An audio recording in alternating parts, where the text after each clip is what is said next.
Il y a des choses que l'on ressent sans toujours pouvoir les expliquer. Des émotions qui apparaissent sans prévenir, des sensations qui traversent le corps sans raison visible, des vagues intérieures que rien à l'extérieur ne semble justifier. Et pourtant, elles sont là.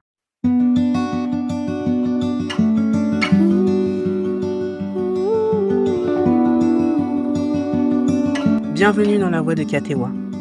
Ici, on parle de spiritualité incarnée, de ce lien subtil entre le corps, la mémoire et la présence, de cette manière plus douce, plus honnête d'habiter ce que l'on ressent. Si cet espace résonne en toi, je t'invite à t'abonner pour accompagner ce chemin, épisode après épisode. Aujourd'hui, nous allons parler de ce qui se ressent et de ce qui devient possible lorsque l'on cesse de lutter contre son monde intérieur. Il y a cette question qui revient souvent. Pourquoi je ressens ça alors que tout va bien? Pourquoi cette tristesse légère sans raison claire? Pourquoi cette fatigue qui ne s'explique pas? Pourquoi cette sensation intérieure difficile à nommer? Nous avons appris à chercher une cause immédiate à tout ce que nous ressentons. Mais le corps ne fonctionne pas uniquement dans le présent. Il porte aussi ce qui n'a pas eu l'espace d'exister autrefois. Des émotions retenues, des réactions contenues, des moments où il fallait continuer sans pouvoir s'arrêter pour ressentir. Le corps n'oublie pas, il garde, non pas pour nous enfermer dans le passé, mais pour un jour pouvoir relâcher. Ce que tu ressens aujourd'hui n'est pas une erreur. C'est parfois un mouvement ancien qui trouve enfin un espace pour exister. Et lorsque ce mouvement commence à apparaître, il ne passe pas toujours par les mots. Il passe par le corps. Le corps parle dans un langage différent. Il ne parle pas avec des phrases. Il parle avec des sensations. Une gorge qui se serre, une poitrine qui se ferme, une fatigue soudaine, une tension diffuse. Ces sensations ne sont pas des défaillances. Ce sont des expressions. Le corps donne une forme à ce qui n'a pas pu être exprimé autrement.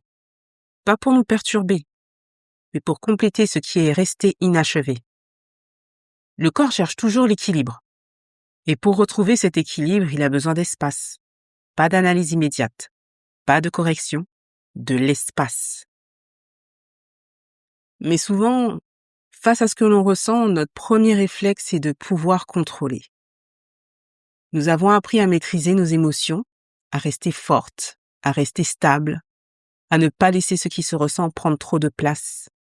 Alors, lorsque quelque chose apparaît, nous essayons de le calmer rapidement, de respirer pour faire redescendre, de nous distraire, de rationaliser. Mais une émotion contrôlée ne disparaît pas, elle attend. Accueillir une émotion ne signifie pas se laisser envahir. Cela signifie rester présente pendant qu'elle traverse, sans fuir, sans lutter, sans se juger. Une émotion accueillie peut circuler. Une émotion rejetée reste en attente. Et c'est souvent ici que tout change. Non pas lorsque l'on ressent moins, mais lorsque l'on change la relation que l'on entretient avec ce que l'on ressent. Beaucoup pensent que pour être apaisé, il faut devenir moins sensible, moins réactive, moins touchée, moins ouverte. Mais la sensibilité n'est pas une faiblesse, c'est une capacité à percevoir, une capacité à ressentir la vie profondément. L'apaisement ne vient pas lorsque tu effaces ta sensibilité. Il vient lorsque tu cesses de lutter contre elle, lorsque tu restes avec toi-même, lorsque tu cesses de t'abandonner intérieurement. Ta sensibilité n'est pas un obstacle. Elle est une porte vers une relation plus honnête avec toi-même. Faire de la place à ce qui se ressent ne demande rien d'extraordinaire. Elle commence dans les moments simples, lorsque tu ressens une émotion, et que, au lieu de vouloir la faire disparaître, tu restes, tu respires, tu écoutes, sans corriger, sans accélérer, sans te juger. C'est dans ces moments que le corps comprend qu'il est en sécurité. Et c'est dans cette sécurité que l'apaisement devient possible.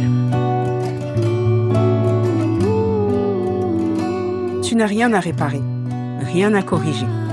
Seulement une relation à retrouver avec toi-même, une relation basée sur la présence, sur l'écoute, sur l'autorisation d'être pleinement là avec ce qui se ressent. Merci d'avoir partagé cet espace avec moi.